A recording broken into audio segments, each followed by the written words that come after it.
Namaskar. Hello and welcome to PGurus channel. I'm your host Sree Iyer. Joining me is Sriram Seshadri as we dissect the upcoming 7th round of polling, as well as some feedback coming from the ground as to how internal sabotage and jealousy might have actually hurt BJP's chances of good performance in Tamil Nadu. Let's welcome Sriram Seshadri. But before that, please like this video, and if you have not already subscribed to our channel, do subscribe to our channel. Sriram ji, namaskar, Ram Ram, how are you, sir? Sir, namaskar and Jai Shri Ram. Namaskaram to all the PGurus viewers. Sriram ji, the easy part first. 7th phase of elections. Prime Minister Modi is contesting today. So is Kangana Ranaut and a host of other important personalities. 58 seats over, Punjab is going to polls. Maybe there'll be a surprise there. Himachal Pradesh, and of course we talked about some seats in UP and West Bengal. In West Bengal, very important because these are considered to be safe TMC seats. Is there a surprise there? Take it away, sir. Then we'll come to the most important thing, which is the TN BJP situation. We'll come to that after that. Go ahead, sir. Sure. See, today the last phase of election, in fact, similar to the first phase where BJP was not a stronghold, the last phase, I would say that BJP had a little bit of, more than 50% of the seats that is going to poll today were held by the opposition parties. Say, for example, I think 8 or 9, 8 West Bengal constituencies. All 8 were held by TMC and it's going to poll. So one should even look at why Modi is sitting on a Vivekananda rock. Again, there is a political significance. While he is not violating any model code of conduct, this is the third time that Modi is contesting an election as a prime minister. And in 2014, he chose a place in Maharashtra where he did the dhyanam or dhyan meditation. In 2019, he went to Kedarnath in the north. And 2024, he has chosen a southern tip. So actually, he is covering the western tip, northern tip, and then southern tip now. And then maybe 2029, God willing, if he is still going to contest as a prime minister, he will go to somewhere in Kamakya or somewhere, in the eastern tip of India and then do a meditation so that, he covers this. But coming back to the seats, Bihar, is another state where the JDS probably is going to have a little bit of trouble in the seats that they are contesting. Punjab is an interesting... JDU. I always confuse with JDS and JDU. So thanks for pointing it out. Oh, yeah. Punjab, the entire state is going to polls.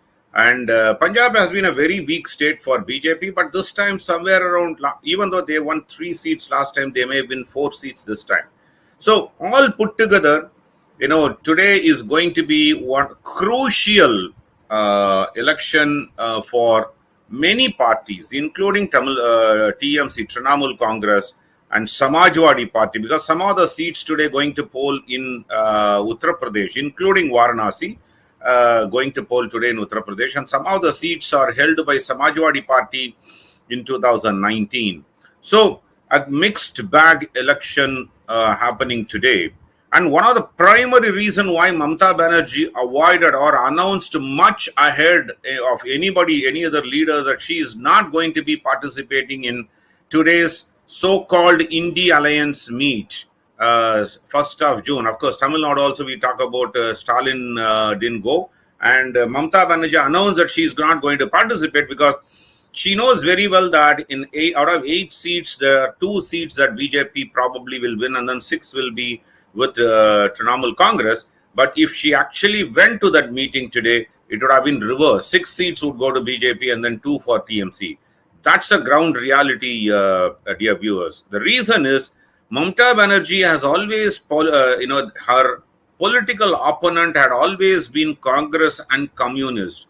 And some of the Congress and communist followers, the cadres and the supporters started moving towards BJP. That is why BJP got 18 seats in 2019, and then they won about 70 plus seats in the assembly election. The fundamental reason is a shift is happening towards BJP, because Trinamool Congress, principal opponent of Congress and left, is not able to make any mark politically, and hence shifting towards BJP. Imagine if Trinamool Congress went to the meet today, what would be the mindset of the polls, people who are going to poll today? They are going to hate Trinamool Congress, who is aligning with all along. She maintained a safe distance from Congress and left in the state. Even on INDI Alliance, she was not a keen participant of INDI Alliance, in the past. So if she went to the meeting today, and people are going to turn themselves towards BJP. That's a fundamental reason why Trinamool Congress, Mamata Banerjee, forcefully said that she is not going to participate today.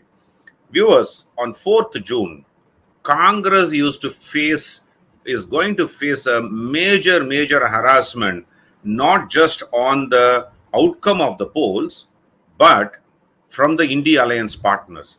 They are going to use Congress as the scapegoat, that because of Congress, they too lost. The principal party that is going to talk about that is again Trinamool Congress, because Trinamool Congress probably are going to lose 8 to 10 seats to BJP, concede additional 8 to 10 seats to BJP. And in Telangana, BRS and OIC of course still will win, but one seat. But Telangana in BRS is going to lose significantly, and BRS is going to, even though not part of INDI Alliance, is going to blame Congress for creating this situation. Sharad Pawar probably will be successful in on his own, but not to the extent of NCP, United NCP and United Samajwadi Party. Maybe Samajwadi Party, Uddhav Thackeray will be slightly successful, 1 or 2 seats or 3-4 seats that he may win. But eventually, and RJD in Bihar is not going to make a mark beyond 5 or 6 seats in Bihar.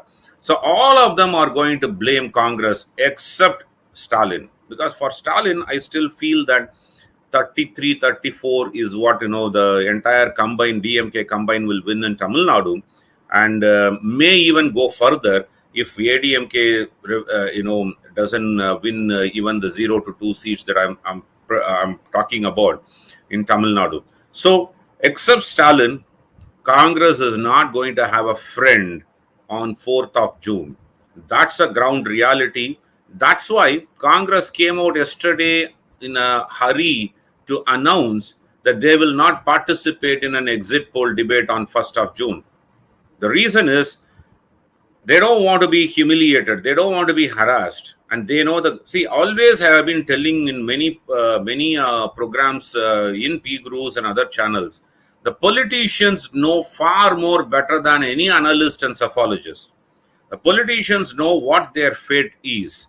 And the reaction from Trinamool Congress, reaction from Stalin not attending the INDI Alliance meet today, reaction from Congress that they don't want to participate in the exit poll, all goes to show that the INDI Alliance is losing miserably, especially Congress. I have actually, between 2014 and 19, which is 44 to 52 is where Congress is going to be. And some of them predicted 65, no problem, even if they win 65. It's still going to be a lower double digit is what Congress is going to be. And INDI Alliance, especially Aam Aadmi Party, in spite of Kejriwal coming out, Delhi is 7 out of 7, or at least 6 out of 7 to BJP, and most probably 99%, I think 7 out of 7 to BJP in Delhi. And in Punjab, where they are ruling today, and Aam Aadmi Party is going to suffer the maximum. The reason is 3 to 4 for BJP, another 3 for Akali Dal. There are about 13 seats, 7 are gone. and then only 6 left for Aam Aadmi Party and Congress probably will win 1 if I'm not maximum, but not more than that. But the dream of Aam Aadmi Party winning 10 out of 13 is not going to be there. So that is the reality that is going to happen. And RJD, which probably Tejasvi Yadav did an excellent campaign throughout the last 3 months, run up to the election. But they'll have to settle for 5 to 6 seats maximum. And that is a big blow for RJD too. Maharashtra is going to be very difficult for anybody to predict, because half of the name of Sharad Pawar is not with the NCP and the symbol. Name of Uddhav Thackeray not with the symbol and the name of Samajwadi Party. So sir, it's not Samajwadi, sir, Shiv Sena. Shiv Sena. So both put together, there is a half and half for Shiv Sena and NCP here. So it's going to be very difficult to predict Maharashtra. But still, there's no loss for BJP. BJP won 21. They may even increase it to 25 this time. But amongst the allies, it's going to be a confusion between Ajit Pawar's, the NCP headed by Ajit Pawar, or Shiv Sena headed by Eknath Shinde, or Uddhav Thackeray Shiv Sena, or Sharad Pawar NCP. This confusion is going to be there, and Congress will sit in the fence. And that's what is going to happen in Maharashtra. So all in all, Maharashtra has completed its poll in the 6th phase itself. All in all, 4th June is going to be a trying time for Congress. I'm sure the Crown Prince will go to Thailand or Pattaya or to Italy to relax and not face the music. But post 4th June, it is going to be Modi 3.0. There is no doubt about it. It's a question of 3 and above. That's also, I don't have any doubt. It's a question of 320, 330, 340, 370. I think that's where the debate is going to be. And is NDA going to cross 400? So who are the components of NDA going to be? Is NCP going to become a merged entity and then be part of NCP? Sorry, be part of NDA? If Shiv Sena, some of the Uddhav Thackeray people going to join Eknath Shinde and then become NDA, we don't know. But end of the day, NDA crossing 400 is not going to be the even somewhere in the pole position of nearing 400, unless otherwise BJP does a heavy lifting of 350, 360. NDA crossing 400 is going to be a myth. So that is where I look at the current scenario, Sree Iyerji and viewers. Thank you so much, sir. You touched upon 2 topics. One was, of course, the 7th phase, and second was why Mamata Banerjee is not going to attend. So Stalin doesn't have a poll or doesn't have a constituency to take care of. Is he now acting God that I am going to be the biggest component in INDI? See, INDI alliance, of course, it is going to be DMK. That is going to be the second largest party in INDI alliance, next to Congress, and probably going to be the 3rd largest party in the parliament itself. I think that is what is going to be the situation. And Stalin definitely would have realized that INDI alliance is not winning, and hence INDI alliance is not going to form the government. Why waste my time and energy associating with them? So because it's a fight. See, it's a run up to the election is different. Run up to the election, you need to create a hope amongst the Tamil Nadu public. And run up to election, you need to oppose BJP. But post-election, that's not the scenario. And being in good books of BJP for next 5 years, good books of Modi for next 5 years is essential, at least for the next 2 years, is predominant and paramount in Stalin's mind. And that's why, Stalin refused to attend. So though he cited, he has some medical issue or something like that, and there is too much of heat, I don't think he's going to roam around the streets of Delhi. He's going to get on a plane, get there, and then, get into the car and then into the hotel where it is all going to be temperature controlled and air conditioned. So I don't think he's going to face the dehydration problem or any other problem in Delhi if he visits because of the heat wave. But the question is the political wave. because of alliance with India Alliance, and then talking about, and it's a premature 1st of June India Alliance's meeting. So what they wanted to do is they want to communicate to the 58 seats that is going to poll that look, we are going to win, so voters in abundance, right? And that is what they wanted to do. So they wanted to say that we want to elect our prime ministerial candidate on 1st of June. When this was announced, even in Tamil Nadu, our beloved Dravidian stocks actually was firing up left, right, and center, saying that 6 to 8 DMK ministers. They gave a list of PTR, Panivel Tyagarajan as a finance minister, and all speculations went up and down. All they ended up doing when the India Alliance started talking about Sree Iyer is they actually did a favor to all the punters in the stock market. The punters are making huge money now. On 4th, crores and crores and crores of rupees will be made at the cost of public, because punters have already started doing speculation. They would have gone for a put option on the Nifty and Sensex, and they are going to make a huge money. 2019 it happened on the result day, and 2024 it is going to happen. In fact, in 2019 circuit break was breached, and then hence the trading had to be stopped because of significant amount of option sale that was happening, and especially it's a put option sale or buy. This is going to make a huge margin for several people, and people are going to make significant amount of money on the premium. So even though they may withhold the transaction, but the premium money that has to be paid to the buyer or the seller is going to be, that itself is going to run into hundreds and thousands of crores. So all India Alliance managed to do, see, it's a business. It has become a huge business. All India Alliance, Sata Bazaars, everybody, what they ended up doing is lower the expectation of BJP winning, and then in the last phase of the election or during the exit poll, make that BJP is winning, and on the election result day, make a huge killing. They actually literally made the election as a betting ground, and that's what is India Alliance have ensured during the last phases of the election. Thank you, sir. Now let's come to some specifics. We talked about we had this funny thing. I think this is in the Tamil program, but we will explain it for our viewers. We had for the first few weeks after the candidates were announced, and we were looking at how the pros and cons were. We had made an estimate, and there were 23 MP seats in which BJP or its allies were contesting on the Lotus symbol. Kamal symbol. I keep my mind is saying Kamal. Lotus symbol. So we had predicted that of those 23, it would be equally split, 8, 8, and 7. Meaning like 7 will win, 8 is work very hard, they may win, and 8 looks very difficult. So this is not PMK. This is just those parties that were contesting on the Lotus symbol. And we said that Pondicherry BJP will win.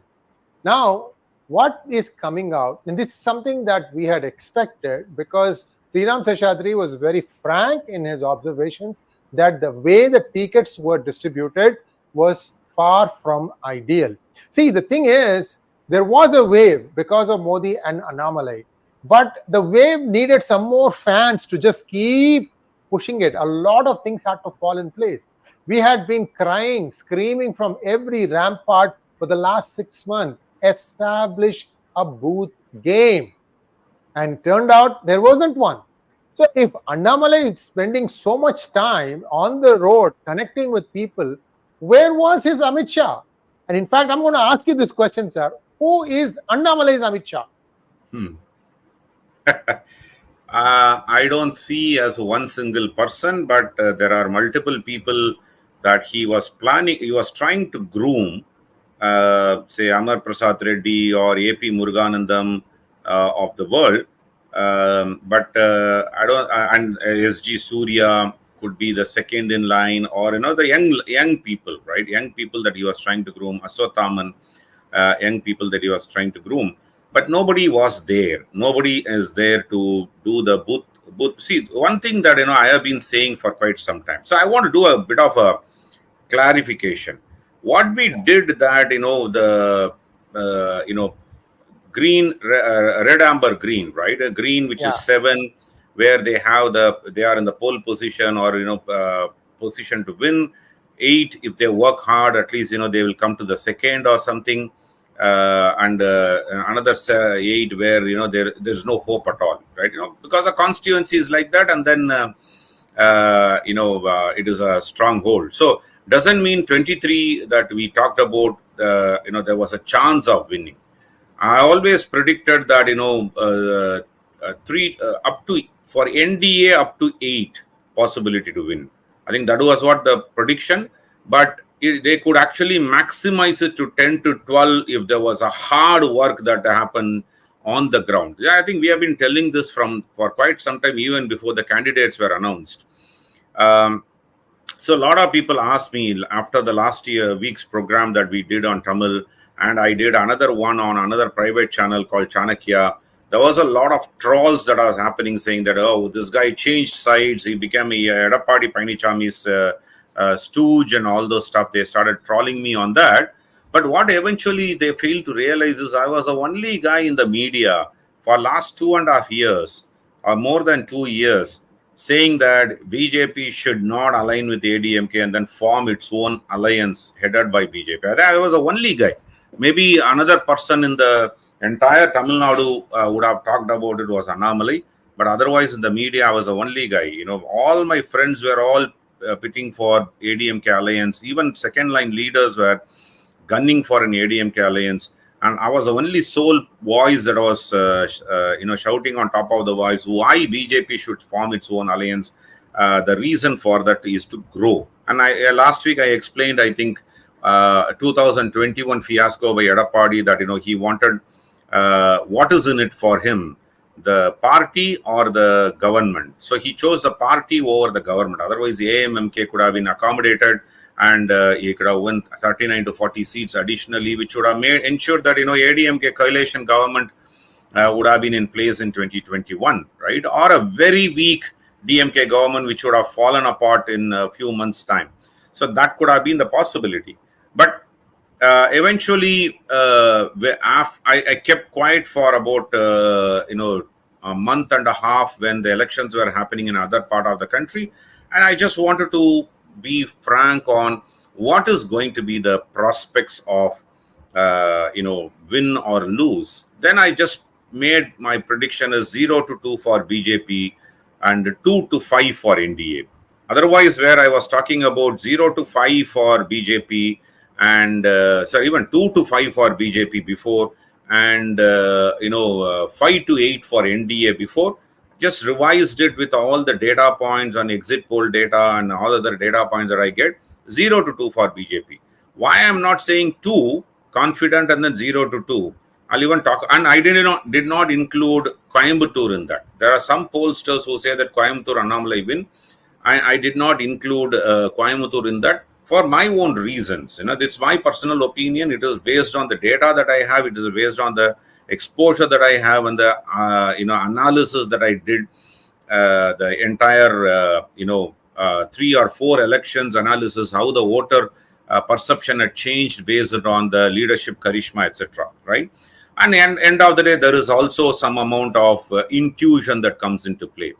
If beyond all this, if anomaly wins, I think I will be one of the first persons to rejoice that win.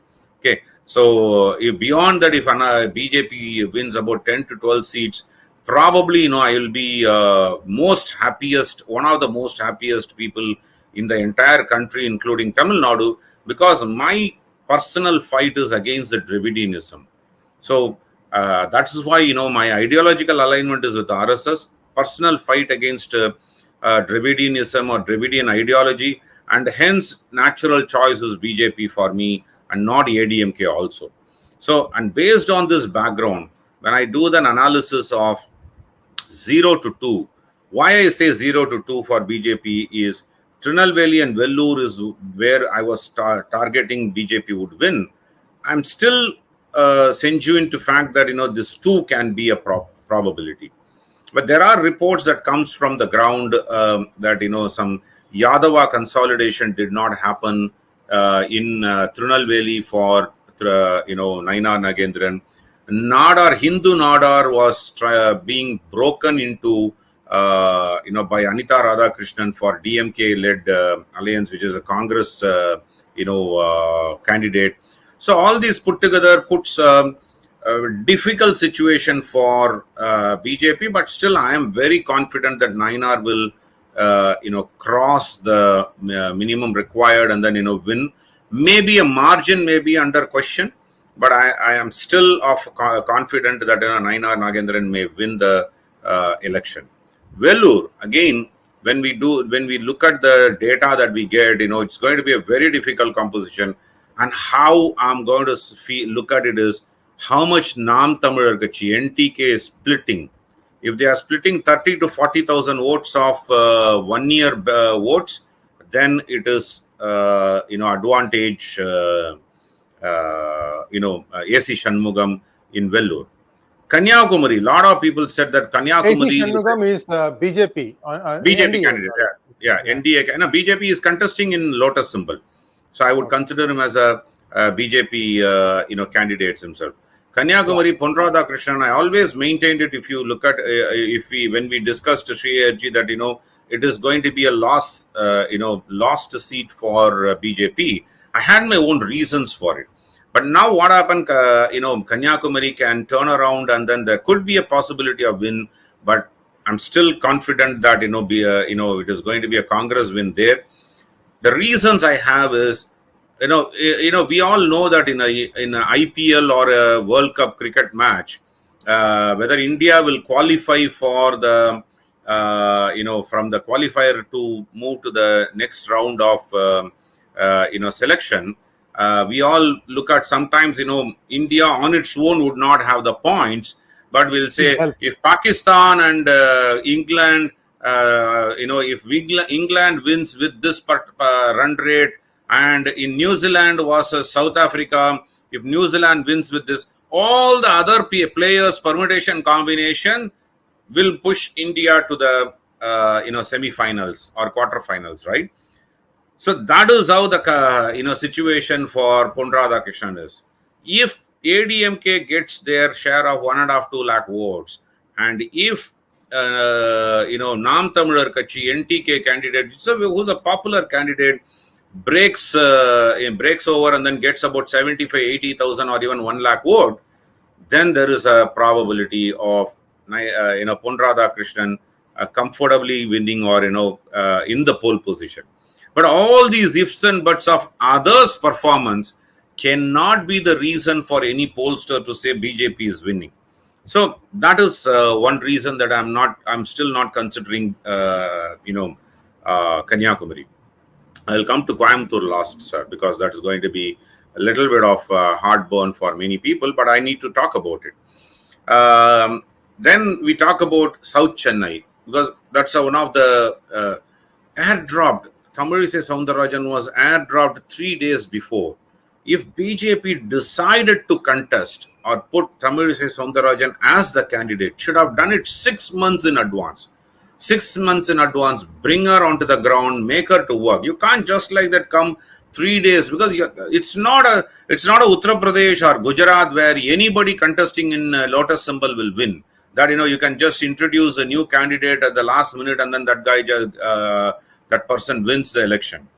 It is a very hard state for BJP, and you can't just like that come and walk in and then say, oh, I have been living in this constituency for last 40 years. So that I have also been living in this constituency for 40 years. Will I be a winnable candidate? No. So the question is, that's a very wrong game. At least, if they had put consensus candidates, see, there are 23 contenders. And, if BJP didn't want to give to any of the 23 because others will feel bad, if they could have given to H. Raja. I just picked up the name out of the blue because H. Raja is the only candidate who had got about 20,000 votes in T. Nagar when he contested the assembly election. Until then, BJP used to get 2,000, 3,000 votes in T. Nagar constituency. They could have given to H. Raja, just a consensus candidate. Still, victory would not have been possible. But airlifting Tamilisai Soundararajan and then putting her there, and she was still not got out of that governorship mindset when she was going and meeting the public. Campaign was done in in Sholinganallur, Velachery. The campaign was very limited. So you can't just like that, churn it around. And especially your opponents are not dummy candidates. Opponents were very strong candidates and sitting and past MPs of that constituency, and leaders from Jayakumar's son and Tamilichi Thangapandiyan, another stalwart candidate. So it was a VIP constituency. A VIP candidate should have been there for 6 months on the ground. So made a mess out of it. And a lot of people just claim that South Chennai is a possibility. I always felt that it was not the possibility. 𝗤𝗂𝘃. Yes, sir. You wanted to say something? It's just that, my personal opinion, and you guys can tell me whatever you think of my personal opinion. My personal opinion is there have been some Tamil Nadu BJP leaders who have been given governorships. In my opinion, they did not deserve that. Even for a governor, there's a certain amount of work that you need to do it. In my opinion, they were all very mediocre. And Tamilisai, right? Her name is Tamilisai, right? Tamilisai's claim to fame was her father, Kumari Ananthan, who used to be probably one of the primary disciples of Kamaraj. So this is a lineage thing. She has, just because she made that one line, Tamilagathil Thamarai Malarum, meaning like the lotus will blossom in Tamil Nadu. Come on now, that's a leader is supposed to know that. She was president for donkey's years. Nothing happened. And I'll give a hint to, I think the Prime Minister knows all these things. Go and look at their personal assets. They never had power. They were never a minister. Go and look at their personal assets. You will know what I'm talking about. Because I've had it up to here. These people, there's a good guy who's trying to do some good change. And all these, what do you call that thing? So that's what they say in Tamil. I don't know what, bandicoots, maybe one word. These are all people whose use by date has gone a long time ago. What was the fault of Surya? Poor guy worked so hard. And who made this decision to switch at the last minute? She was never in the race. If she had to fight, she could have gone back and continued fighting in Thoothukudi, where she lost to Kanyakumari with the wave riding behind her back. Why didn't she do that? So these are all, I'm telling you, these are near vacuous gray matter. You make sense of it, guys. My opinion is that they are more harmful to BJP than helpful to them. And one individual who's been trying to make a big difference, he almost pulled it. But this is what they say, right? Youth and skill will always be old age and treachery will overcome youth and skill. That is the saying. Old age and treachery will overcome youth and skill. I'm seeing that play out in Tamil Nadu. I'm so disappointed because I'm sorry, I can't tell you all the things that I know of or I've been hinted at. They're going to come in 17 places in first or second position. But it doesn't help if on 15 of those you come in a second position. Nobody wins. Nothing. Second position means nothing. You don't get to go and sit in parliament. This is my take, sir. Please feel free. But you have a lot of other things to cover. Please go ahead, sir. Sure. So then we talk about 𝗤𝗂𝘃, right? 𝗤𝗂𝘃, Anandan should have been Anandan Ayyasamy. If Anandan Ayyasamy was not the candidate of choice, then Dr. Krishnasamy should have been retained, right? Still, probably victory may or may not be a possibility, but should have been done. Professor Srinivasan, last minute shunted to Madurai. Virudhunagar, he worked for 2 years, and last minute he was shunted to Madurai. Radhika Sharatkumar could have been given in Thoothukudi, right? And would have created a big fight for Kanyakumari. And Tamil Manila Congress took Sriperumbudur and in Thoothukudi, enabled a victory on a platter to T.R. Balu and Kanyakumari without a fight. I'm just talking about guys, and this I told even before that, these are that Radhika Sharat Kumar should have been given Thuthukudi and all. Even before I talked about, when we went through the candidate list, the first list and second list, I talked about all these aspects of it, but still I'm repeating it. So I just differ with you on only one point.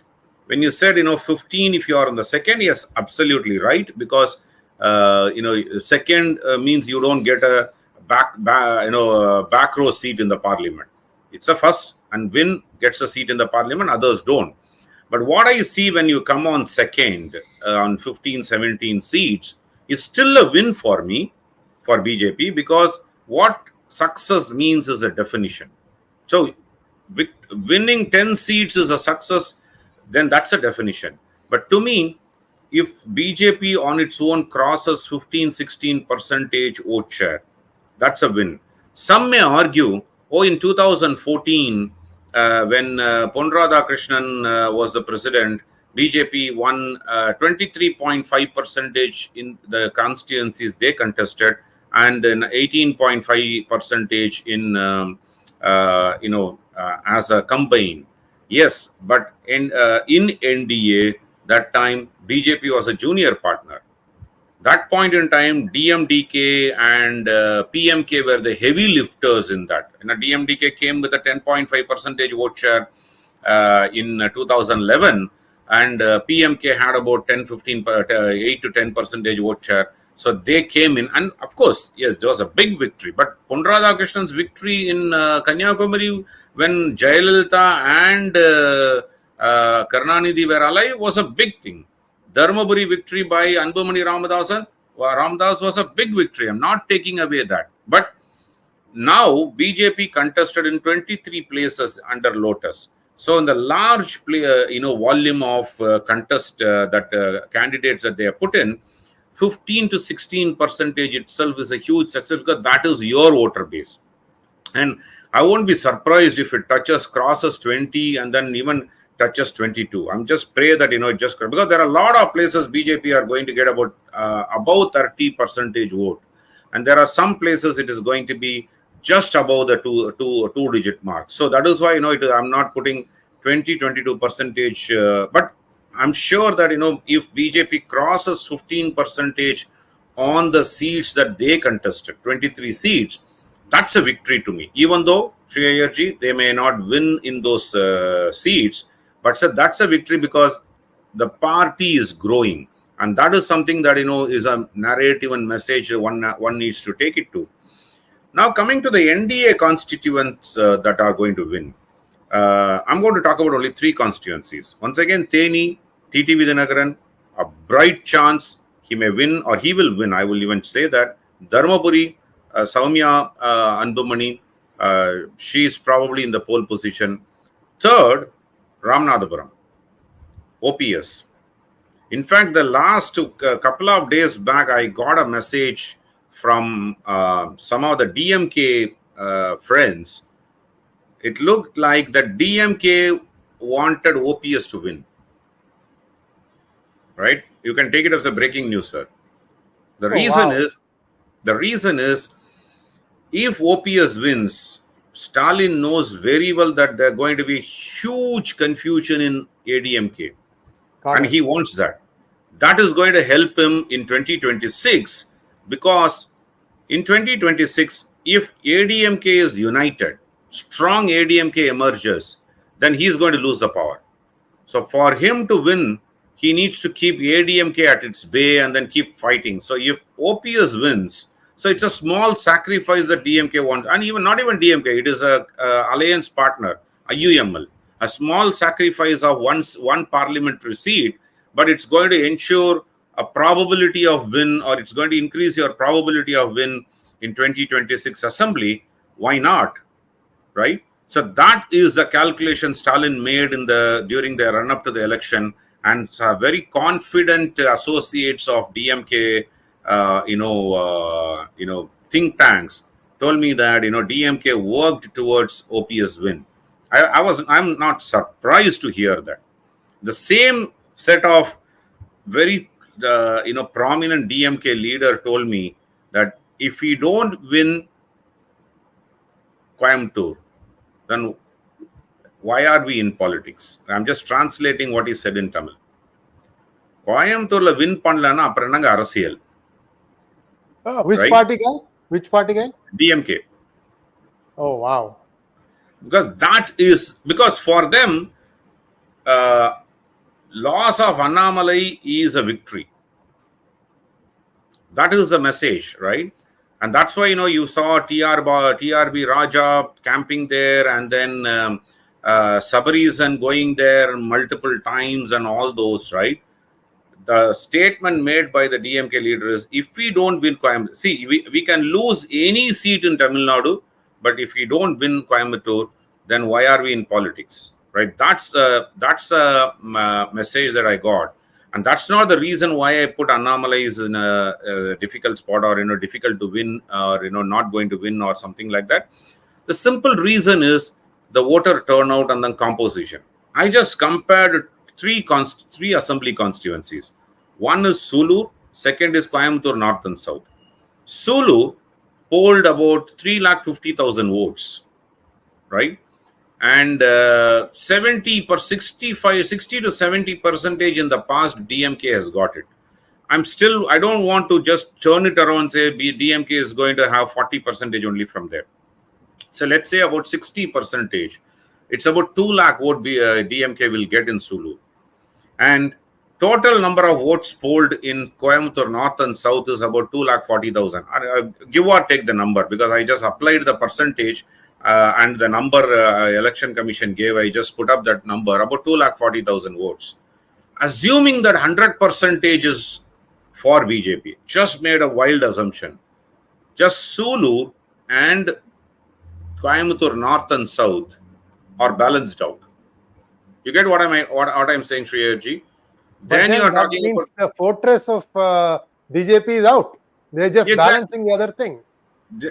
And then you have then Kaundampalayam, Singanallur, and Palladam only, where BJP probably is not the strongest, and there is a tough fight. I would say that is where the heavy three corner contest in these three areas, right?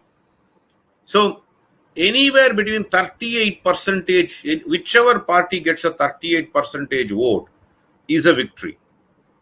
In a three-corner contest, ideally people would say 30 to 33% is victory. But in Coimbatore, I would say 38%, because Seeman would get, Nam Tamizhar will get about 5% or so. And, it's not a perfect three-corner contest. There are some places it is 2 corners, some places it is 1 corner, right?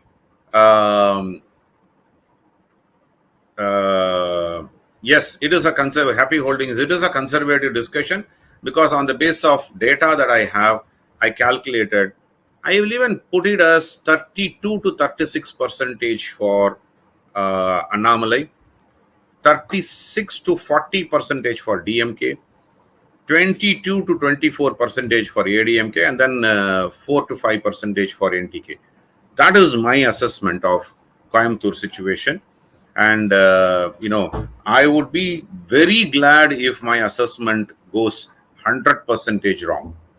I'd be very, very glad if my prediction goes, or my assessment, I wouldn't say it's a prediction, assessment goes 100% wrong, right? And that's my number based on the data that I have, based on some of these comparisons I talked about. See, other thing is, I will sit down with Amit Shah and tell him that his winnability formula doesn't work south of Vindhyas, because he has not done the work. He doesn't understand their language. He doesn't understand the culture. He does not understand what brainwashing means. Yes, you got the right guy, then you should have given him a free hand. My personal position, I have never spoken to Annamalai in person. I've never interviewed him so far. In fact, you guys have always asked me why didn't I bring Annamalai? If it happens, it will happen whenever it happens. Maybe it is destined to happen after he wins Coimbatore. After all, I do consider myself a resident of Coimbatore. So the thing here is, you don't look back. This winnability of telling all these bandicoots who are used by date is long gone. It's a waste of time. You had a young, energetic guy. Give him all the power. Look at how Vinod Selvam has given a fight to 𝗣𝗚𝘅 Maran. The guy got scared out of his skin. Sir, talk to us a little bit about how Vinod Selvam really gave the shivers to 𝗣𝗚𝘅 Maran. See, the question is Vinod Selvam, the way he campaigned. So he did that in 2021 itself to Shekhar Babu. He gave a run for money for Shekhar Babu. Though he lost, that's a different story. They lost in a significant margin also, but at least run up to the election, he was very, very strong, right? And in this parliamentary election, he actually chalked out his plan very well. Social media, he had a set of people who worked on social media. He had a set of people who covered the ground. And during floods, he was there on the ground. 𝗣𝗚𝘅 Maran was absent during the floods. And he kept on reminding the people that, where was 𝗣𝗚𝘅 Maran when the floods happened? Because the floods happened in December. Not too long a memory to be erased. He kept on reminding them, where was 𝗣𝗚𝘅 Maran? Where was 𝗣𝗚𝘅 Maran? In fact, to that extent, I have never seen 𝗣𝗚𝘅 Maran campaigning at 6 o'clock in the morning through the day when in a hot sun with his family. I've never ever seen. It was a given. See, another thing is 𝗣𝗚𝘅 Maran starts from a 15% poll position, whereas Vinod Selvam starts from 0. Because about 15 to 17% minority population in central Chennai. So he starts in an advantageous position. But Vinod Selvam was bridging that gap very quickly. See, when someone starts at a 100-meter race and then someone runs from the starting point is 15 meters and for others it is 0, naturally you don't have to run very fast to cross the pole position of 100 meters. You could just be an average runner. Someone has to catch up that 15 meters pretty quickly for them to give you a fight. And Vinod Selvam did that for 𝗣𝗚𝘅 Maran. Vinod Selvam was, kept him on the toes. So 𝗣𝗚𝘅 Maran worked almost 12 to 14 hours a day with his family on the campaign trail. Of course, 𝗣𝗚𝘅 Maran is going to win that. There's no doubt about it because 15% is a starting position. All he needs is another 25% mark to win the election. And ADMK votes, if it is significantly transferred to Vinod Selvam, it could be a very tight, very small marginal. It may become a marginal seat also. About 50,000, 100,000 vote difference. I think that is what is, Vinod P. Selvam has done on the ground. Equally, there are heavy campaign that happened in Coimbatore. But what I was disappointed is, Kaundambalayam and, Palladam and Singanallur, sorry, not Singanallur, Sulur voted 70+% or near 70. Sulur voted 72%. I think Kaundambalayam also crossed 70%. And Sulur, last 2 hours, 25% vote happened. Oh, that is ting, ting, ting, ting, ting, ting, ting, ting, danger signal. Exactly, sir. Last 2 hours, 25% polling happens, right? So, which means either DMK has seen that, their people have not come to vote and then they went and brought everybody, right? And I don't see that, BJP has done that. I'm saying DMK has done that, right? So, which means there is a significant, and if BJP has done that, the 25% is a BJP vote, then I'll reverse my decision. I'll just give it to Annamalai that he's crossing 38% and then he's winning. But Annamalai claims that he may get 40%. That's what he tells his close confidant that he may get. So these are all observations. Sai Sundara Krishna. If you've had some experience predicting polls or something like that, definitely we would give weightage. If this is true, look, we don't want BJP to lose.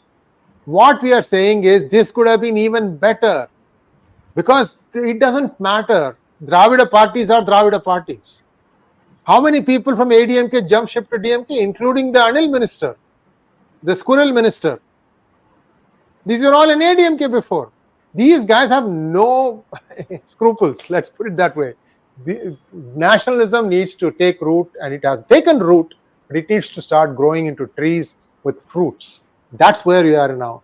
Sir, sorry to finish it up, and then we'll take some questions, and then we can. I think, so this is where, the reason I based my calculations are based on about, the data that I have is based on somewhere around 25,000 to 30,000 people on telephonic or from other agencies that I've got it. And, past performance of the parties, and then past performance of ward by ward. So I put it as, I'm not even saying it as a difficult, but it is going to be 3-4% margin difference is going to be a clear win for someone. So if that is reversed, say for example, all my calculations are wrong and all my data point that I got was wrong, I will take I'll eat the humble pie and then say, yes, it is all wrong. And then I'll be probably the first person to congratulate Annamalai also. So I have nothing against Annamalai. In fact, I have been one of the biggest supporter of him in every walk of his, initiatives, right? I've admired him. So I'm not just saying here just because, like others who keep talking about trolling. This is a ground reality, guys, right? And it is a sad thing. If it happens that way, it is a sad thing. And I quoted one DMK minister, or rather leader, I wouldn't say minister, leader saying, if we don't win Coimbatore, then why are we in politics? I think that is a profound statement that we are talking about. Thank you so much, sir. And now let's take a couple of questions, and then we will come back for the Tamil segment, which is going to have a lot more stuff. Bheem Singh Chaudhary, thank you so much for becoming a YouTube member. Jagadesh Yellappu, thank you for your super sticker. Pawan Kishore wants to know, what is the process of declaring a result at counting center? Does every booth agent need to agree on the result before it gets declared? What if some agents don't agree? Sir, Pawan Kishore, the process is first from the strong room, the EVMs are taken, and then, it is not the booth agent, it is the, counting center agent for each constituency. What happens is there are multiple rounds. There are about 25-30 rounds for a parliamentary constituency. Each time when the EVM for a booth is opened, they do check the time of breaking the seal. And then that should be the current time. And then the second is they first tally the total number of votes polled, which matches with Form 17C. If that itself is a problem, then, they go into...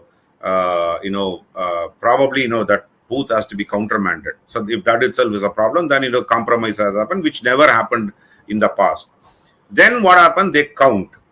And then when there is a deviation of, say, marginal seats, when the entire result is coming out, when there is a deviation, the losing party has a right for a recount. Not that it is going to change a lot, but, the postal ballots would be definitely counted again 100%, and then the EVM would be recounted so that there are about 100 is a victory margin between a victor and a loser. Then recount will always be helpful.